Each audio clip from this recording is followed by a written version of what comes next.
The chance of global warming exceeding 1.5 degrees in the next 5 years was almost zero in 2015.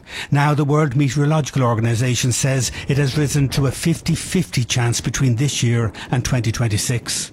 Annual temperature records are almost certain to be broken, while the pace of warming in the Arctic will be more than 3 times higher than the global average. Puts our recent controversies about things like turf and parking spaces into perspective.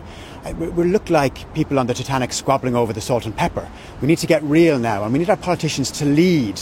On its own, of course, one single year of warming above 1.5 degrees would not breach the iconic Paris Climate Change Agreement's threshold. But it would highlight how very close to the edge of extremely harmful climate change the world has come, with higher and more acidic seas, ice sheets and glaciers continuing to melt, and increasingly extreme and more frequent weather events. There are certain tipping points that we could cross that makes climate change irreversible. So we have to heed the warning. It's not the first, it's one of many, but it is time to act. The Intergovernmental Panel on Climate Change has concluded that allowing global warming go above 1.5 degrees towards 2 degrees of warming would mean an extra 10 centimetres in sea level rise by the end of this century. It would also mean that there could be several 100 million more people at extreme poverty related to climate disasters.